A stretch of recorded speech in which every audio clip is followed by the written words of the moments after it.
Bienvenue dans ma vie de DRH, le podcast dédié au partage d'expériences RH. Je suis Pauline Danguy, dirigeante inspirée chez Go4Human. Bonjour à tous et bienvenue sur ma vie de DRH. Eh bien, aujourd'hui, j'ai le plaisir d'accueillir Marie Treyer, qui est DRH chez NGL Cleaning Technologies SA. Et aujourd'hui, avec Marie, on a décidé de casser les codes. Pourquoi je dis ça? Parce qu'au début, on avait prévu de parler ensemble d'un sujet fort passionnant qui était la reconnaissance au travail. Et puis on s'est dit, oh bah non, on n'a pas assez de réponses pour y répondre aujourd'hui, même si on aurait pu soulever beaucoup de questions pour tous les DRH qui nous écoutent. Donc voilà, si vous avez envie de parler de la reconnaissance au travail, on pourra en parler une autre fois. Mais en tout cas, aujourd'hui, on a décidé de parler du parcours de Marie, qui est super inspirant, vous allez le voir. Et on a décidé d'intituler ce podcast Avoir le courage d'oser et rester profondément humain. Et je ne vais pas en dire plus. Marie, bienvenue, je te laisse te présenter et puis rentrer directement voilà, dans le vif du sujet. Qu'est-ce que tu as fait qui fait qu'aujourd'hui, tu as un parcours super inspirant? Merci Pauline. Oui, bah, effectivement, on a un peu changé de sujet. Inspirant, je dirais peut-être pas jusque-là. C'est surtout qu'on fait référence au fait que j'ai changé d'orientation. C'est-à-dire que j'ai commencé ma carrière professionnelle en tant que comptable. J'ai fait énormément de salaires et c'était un peu mon premier pied en fait dans l'administratif RH.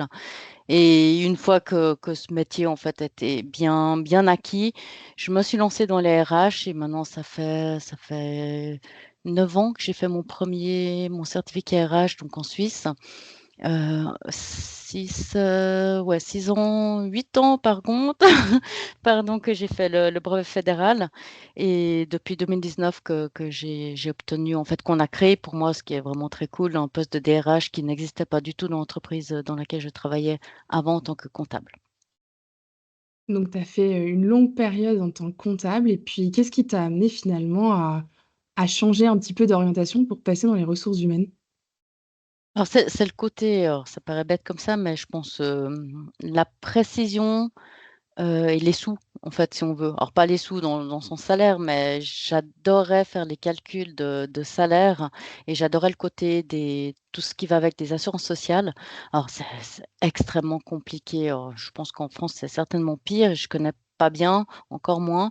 Mais déjà en Suisse, c'est super compliqué, en fait, comme sujet à maîtriser et encore plus à expliquer aux gens pourquoi on leur ponctionne leur salaire. Donc ça, c'était, disons, on va dire les premiers pas du côté légal de toutes ces assurances. Et c'est vrai que j'ai eu un parcours de vie qui a fait que j'ai quitté la Suisse pendant un temps. Et quand je suis revenue, j'étais plutôt côté comptabilité et tout ça, ça me manquait. Donc, c'est quelque chose que j'ai voulu retrouver et que j'ai eu la chance de retrouver d'abord en tant que comptable justement chez NGL parce que je faisais mes salaires. Et à partir de là, ben, j'ai eu la chance d'évoluer. Qu'est-ce que tu as fait pour monter en compétence sur la partie ressources humaines avant de prendre un poste officiel de DRH chez NGL? Moi, j'ai fait des études. En Suisse, on a des études, on fait des papiers professionnels, donc on doit justifier d'un certain nombre d'années, soit pour certains dans la branche, suivant le niveau. Et bah, j'ai commencé par ça, donc ça veut dire travailler, faire les études, s'occuper de la famille. J'ai comme des enfants, pas petites, mais voilà, les enfants, voilà, un mari, un peu pareil que les enfants, on va dire, il faut s'occuper de tout le monde et en même temps, ben, voilà, il faut qu'on le fasse. Donc j'ai commencé par là, j'ai fait mes études et une fois que je les ai faites, en fait, je me suis un peu retirée du circuit RH. En fait, j'en avais marre, quoi. J'en avais marre de de travailler à fond. Ce qui fait que j'ai eu besoin d'une période un peu de retrouver mes marques, en comptabilité surtout. Et au bout d'une année, je me suis dit: Maintenant, c'est le temps de mettre tout ça». Donc, j'avais mes études en poche, j'avais mon brevet, j'étais contente et j'ai eu la chance, de pouvoir en parler, avec le directeur de la société où je travaille. Le département RH n'existait pas, il était intégré dans les finances et à partir de là, en fait, ils ont gentiment créé le département pour moi, en fait. Et alors, en créant le département pour toi, qu'est-ce qu'ils attendaient de toi à la création et à l'ouverture de ce département des ressources humaines? Bah, je pense une structure. Déjà, un point, heu, pour tout le monde, un point de contact RH. Parce que jusqu'à présent, jusqu'alors, chaque manager s'occupait, si on veut bien, de ses propres RH, à part que, ben voilà, ils font plein d'autres choses, ils ont plein de compétences avérées, mais pas forcément des RH, en tout cas pas en études. Et ce qui fait qu'il y a plein de points du style les formations ou les contacts pour les agences de recrutement, etc. C'est tout venu chez moi. Donc après, je dis pas que je fais tout, j'ai toujours besoin de leur aide parce qu'on est une cinquantaine, donc c'est déjà pas mal s'occuper, entre guillemets, de s'occuper de 50 personnes. Et voilà, ça reste le rôle du manager de toute façon de chapeauter tout ça. Mais ils attendaient cette structure-là, ils attendaient qu'on mette en place aussi certains process du point de vue de l'ISO. Ça, c'était une grande aide parce que l'ISO, voilà, c'est. Alors après, on n'aime pas. C'est vrai que c'est un peu contraignant, mais au moins, ça a le mérite de poser, de faire des procédures, de poser tout ce qu'on fait, de noter. Et en fait, quand c'est notre quotidien, on se dit, mais c'est simple de noter. Je note juste ce que je fais. Alors, c'est simple et moins simple suivant le sujet, mais voilà, donc ça a aidé à ça. Et après, il y avait aussi beaucoup ce que mon patron, il tenait beaucoup, c'était à diffuser, si on veut, la culture de l'entreprise. Donc ça, c'est toujours un mot pour moi qui dit quelque chose sans dire quelque chose, que ça veut dire quoi, diffuser une culture? Ben, je pense que c'est plus dans le comportement, donc c'est difficile à mettre des vrais mots dessus. Mais voilà, c'est, je pense, quelque chose pour lequel j'étais assez, on va dire, assez douée, dans le sens que je suis toujours disponible pour les collègues, beaucoup d'écoute, que ce soit pour les collègues ou pour les managers, et je suis passée aussi pas mal voilà, quand il y a besoin de conseils ou parfois il y a des litiges. Puis, bah, ouais, le sujet qui est jamais très drôle, c'est aussi qu'il faut prendre des décisions difficiles, apprendre à se détacher, aussi à apprendre, rappeler aux gens que si on est droit dans nos bottes, bah, il n'y a pas de souci. Faut faire ce qu'il faut. Là, ça reste qu'on travaille pour l'entreprise. Donc, c'est le plus important quelque part. Ça ne veut pas dire qu'on n'aime pas les gens. Licencier des gens qu'on aime, c'est extrêmement difficile. On est obligé moi, vraiment de faire un pas en arrière. Moi, je sais que c'est toutes des choses que j'ai appris à faire. Après, généralement, je suis pas dans un état très, très visible, on va dire. Faut me laisser un peu de temps. Mais voilà, c'est tout ce genre de côtés qui sont sympas pour justement tout ce qui est culture, organiser des choses avec les collègues, les côtés moins sympas comme ceux-là, ou faire des avertissements aussi. Pareil, c'est compliqué. Et voilà, c'est comme dans toutes les sociétés. Quand tout va bien, c'est facile de dire, mais quand il y a quelque chose à redire, on n'est plus la copine collègue. Là, on devient un élément externe. J'exagère en disant l'ennemi, mais quelque part, voilà, on est le méchant. Donc, c'est être ce soutien aussi beaucoup pour les managers. Toi qui t'es lancé avec un service qui était donc plus ou moins à zéro, en tout cas dans un premier temps sous la partie finance et comptabilité, par quel bout tu prends tout ça? Parce que là, il y a beaucoup de sujets que tu énumères et ça fait depuis 2019 que tu es sur ce poste de DRH maintenant chez NGL, mais par quoi tu commences? Comment tu te structures pour pas t'y perdre? Parce qu'il y en a de partout et j'imagine que quand on a aussi envie de tout faire dans ces moments-là. Donc comment tu as géré ça, toi? Comment tu as géré au passé? Je pense il est pas bon.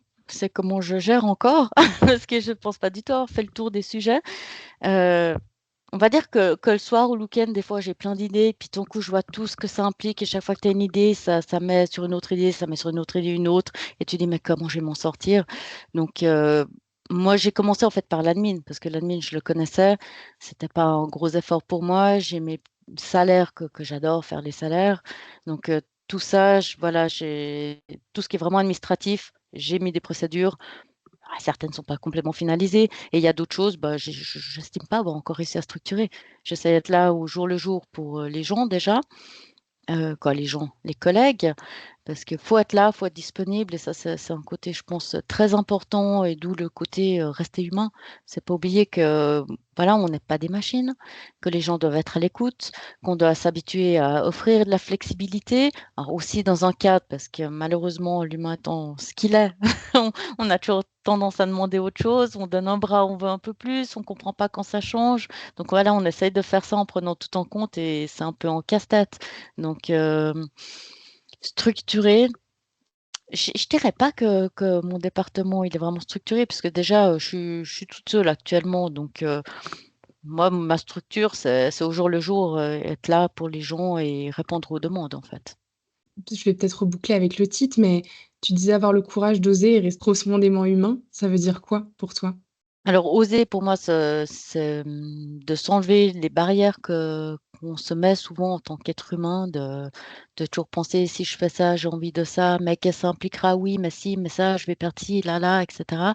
Ça y aller, pas toujours se poser de questions. Puis après, on verra. Je veux dire, on est quand même dans une société qui est quand même. On n'est pas la rue. Alors, oui, on peut l'être, certes, mais on est quand même dans une société en laquelle je pense quand même qu'on peut avoir confiance. Et rester profondément humain, c'est pas rester dans son îlot doré. C'est être là pour les gens, être à l'écoute, communiquer, mais c'est quand même, en tout cas, si elle n'est pas verbale, qu'elle soit non verbale et qu'il soit une disponibilité pour les gens, prendre en compte les gens, prendre en compte leurs besoins, prendre en compte aussi les besoins de l'entreprise, essayer de les faire matcher pour que tout le monde, en fin de compte, soit content. Et voilà. J'ai cette impression que justement, toi, tu es profondément humaine et que tu travailles aussi beaucoup sur le terrain, dans cet échange au quotidien pour aller développer, la confiance. Comment tu fais ça un petit peu dans le détail, pour comprendre, un peu plus? Bonne question. Je crois que c'est naturel, en fait. C'est compliqué de mettre des mots sur quelque chose qu'on fait naturellement. Ouais, c'est de la discussion, c'est s'intéresser, bêtement s'intéresser à l'autre et demander si ça va. Quand il revient, je sais pas, son enfant était malade, lui demander, ben, comment c'était l'enfant, se moquer de lui, parce qu'il a des cernes et qu'on sait qu'il a pas dormi, puis qu'on se dit: «Ah, c'est son tour maintenant». Alors dire: «Hé, dans 3 mois, tu en as un deuxième, hein, ça va être sympa». Mais voilà, c'est plutôt, c'est de la proximité, si on veut, presque du management de proximité. C'est juste de montrer qu'on n'est pas différents. On a tous, les mêmes problématiques. C'est un peu ce qui m'a, je crois, je dirais ouais, carrément une déception à quelque part, dans les études du diplôme, RH, c'est voir les côtés psychologiques. On voit toutes les études des uns et des autres à travers, disons les dizaines d'années, voir qu'on répond tous au même schéma. Quelque part, on a tous l'impression d'être différents et quelque part d'autre, ben, voilà, on nous dit: «Si tu dis telle parole, si tu mets la personne, tu l'amènes à ça, tu verras, elle réagira comme ça» et ça marche.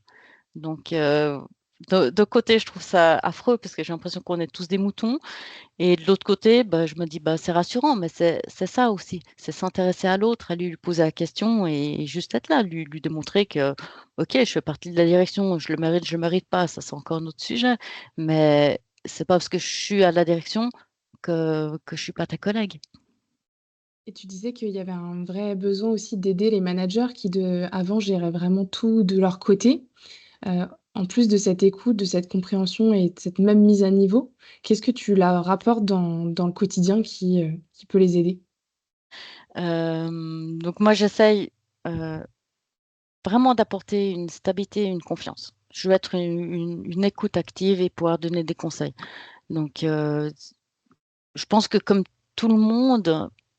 Alors des fois, on a besoin vraiment de conseils légaux et là, effectivement, ben, on a soit moi j'ai la réponse ou soit je peux me retourner vers un conseil externe pour avoir une réponse plus claire. Parce que comme on discutait tout à l'heure, c'est vrai que le droit suisse et le droit français, ça a rien à voir. Vous, tout est écrit, nous, on doit interpréter.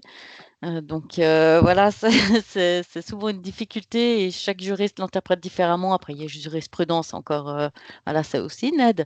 Mais il y a ce côté-là, puis après, bah, c'est aussi eux de leur dire: «Ben, voilà, tu es pas tout seul.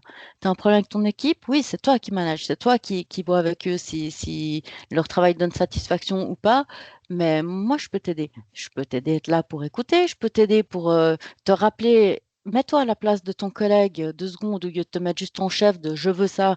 Ah, ça se passe pas vraiment, quoi, ça se j'ai pas eu ce cas de figure parce on aime bien, on a plutôt un management, bienveillant, je vais dire, mais ça peut arriver. Alors, en moins fort que ça, mais c'est aussi rappeler les autres de juste des fois sortir de sa propre coquille, pardon, et de se mettre à la place de l'autre. Des fois, bêtement ça suffit. Puis des fois, bah, faut être au milieu et puis, voilà, mon chef, je me souviens une fois, je m'étais pas, oui, on va dire un peu agacée parce qu'à force de toujours répéter certaines procédures qu'on a mis en place, que les gens ne respectent pas et il s'était moqué de moi en disant: «Mais oui, mais c'est ce que je disais, c'est comme à l'école, quoi». Puis il me disait: «Bah oui, c'est ça, c'est comme à l'école» et c'est vrai que des fois, on a l'impression de se retrouver à dire: «Waouh!» Puis en fait, de côté, l'être humain, bah, oui, il évolue, oui, on grandit, mais on garde les mêmes réflexes qu'on a appris petit. Des fois, ça fait peur. Depuis 2019 que tu évolues dans les RH, ça a été quoi les grandes difficultés auxquelles tu as été confrontée? Bah, évidemment, quand il y a eu la Covid, parce que c'était toute une organisation à remettre en place. Parce qu'avec pareil, en Suisse, c'était un peu moins catastrophique qu'en France, mais on avait le droit de bouger, nous, à l'extérieur, donc ça, c'était chouette. Mais ça gardait qu'en entreprise, si quelqu'un était malade, etc., tout le monde était en quarantaine. Donc, il y a eu toute une réorganisation là autour qui était très, très, très importante. Il y avait aussi le côté financier, parce qu'évidemment, avec les RHT, tout ça, bah, pour nous, ce qui était le plus important et je pense à ma plus grande fierté, c'est qu'on a réussi pendant cette période à pas avoir de licenciement économique.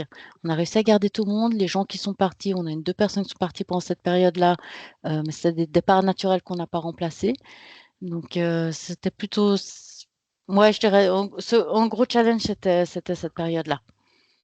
Après, c'est du quotidien, comme on a tous. C'est ce que je te disais tout à l'heure, qui passe aussi dans le sujet de la reconnaissance, c'est notre métier qui demande plein de connaissances, plein de compétences d'autres métiers. Donc, qu'on peut avoir certaines compétences plus ou moins faibles ou moyennes, mais on ne peut pas tout connaître. Et en même temps, on nous demande, on devrait pouvoir comprendre une entreprise, comment elle marche, on devrait comprendre tous les métiers, comment ils marchent, leurs spécificités, etc., etc. Ces connaissances, en fait, qui sont un défi, je dirais, quasiment journalier. C'est qu'on doit pouvoir réagir avec des connaissances qu'on n'a pas forcément, à faire des fois, ouais, parfois comme si on les avait, et puis avancer. Donc, pour moi, c'est un des plus gros défis. Moi, j'entends beaucoup de résilience aussi dans ce que tu dis, là, ce droit peut-être à l'erreur, le droit d'assumer, de pas savoir, ça c'est avant tout un état d'esprit. Je sais pas comment toi tu le diffuses aussi au sein de l'entreprise? Oui, droit à l'erreur, ça, il est important. Ça, je le diffuse, je dirais, avec les personnes que je forme, parce que c'est vrai que ça m'arrive encore de former, quand il y a des remplacements, par exemple, en comptabilité. C'est quelque chose auquel je tiens. C'est OK, tu as le droit de te planter, mais je préfère que tu te plantes, tu réessayes et cetera. Bon, bah, après, il faut pas réessayer 10 fois non plus, mais on a le droit de se tromper, on a le droit de faire des erreurs. Par contre, faut pas faire comme si de rien n'était, puis faut pas essayer de les cacher. Ça, je pense, c'est comme quelque chose qu'on essaye de. J'ai jamais vu personne de sanctionner pour une erreur, sauf si l'erreur était, on va dire, grave du point de vue financier. Tu vois, nous, on est dans l'industrie chimique, donc c'est vrai qu'il peut y avoir des pertes conséquentes s'il y a des erreurs répétitives avec des gens qui sont pas à ce qu'ils font, sans compter le côté sécurité. Ça, c'est bien plus important parce que c'est encore une chose, c'est bien beau la sécurité de faire attention, etc. Mais les gens, s'il y a quoi que ce soit, l'entreprise est embêtée, oui, d'accord, mais non, on se retourne. Nous, on ne retourne pas à la maison avec des brûlures ou avec, je sais pas, bon, on n'a pas de scieuse, mais je veux dire une main coupée ou quoi que ce soit. Et ça, parfois, les gens, ils oublient. Donc, non, on est plus. Je pense que j'ai jamais vu, en tout cas, un manager qui allait insister sur une erreur de quelqu'un. J'ai toujours vu les gens agir avec bienveillance. Tu parlais, de défis tout à l'heure sur tout ce qui te reste à construire, parce que tu dis effectivement que tout est encore en construction, au et que ça sera jamais fini, j'ai l'impression de ce que tu disais. C'est quoi tes grands défis pour la suite? Alors, on va dire que c'est on va dire un running gag, parce que ça fait 10 ans qu'on me demande de faire une matrice des compétences pour l'ISO et ça fait 10 ans que j'arrive pas à la faire, que je ne sais pas par quel côté commencer. Donc, je dirais que un de mes plus gros défis, c'est celui-là, parce que là, il rentre dans le côté psychologique, je vais dire, où j'ai décidé que je n'étais pas capable. Donc voilà, il faut passer par là-dessus. Mais je pense que je suis en phase 2, donc je suis contente. Et autrement, ben, oui, c'est continuer, je dirais, c'est un défi quotidien. Avoir des gens, en fait, qui viennent heureux au travail, qui viennent pas en faisant la tête, en se disant non, j'ai vraiment pas envie. Alors ça nous arrive à tous, hein, et puis à moi la première. On n'a pas toujours envie de se lever et venir travailler, d'accord, mais que les gens soient contents dans l'ambiance dans laquelle ils travaillent. Et c'est vrai que c'est souvent un terme où je me fâche pas, je rigole avec mes collègues, mais je leur fais remarquer par contre sérieusement, c'est ce fameux courage. Le matin, moi, quand on me dit courage, mais je suis là: «Punaise, c'est courage, non, on dirait que je suis au bagne. Non, j'ai la chance d'avoir un travail intéressant, varié, dans un endroit sain». Je dirais: «Pourquoi courage? Courage, c'est si je devais aller passer un examen. Là, oui, courage». Donc c'est marrant, je vois que j'arrive gentiment à faire changer. Il y en a qui se moquent de moi. Maintenant, on me dit: «Force». Ouais, d'accord, force, je veux bien. Mais c'est voilà, c'est essayer de faire changer les manières de voir. Ça, c'est un sacré défi et l'humain n'aime pas le changement. Sinon, il y aurait pas du change management, non plus, qu'on nous apprend.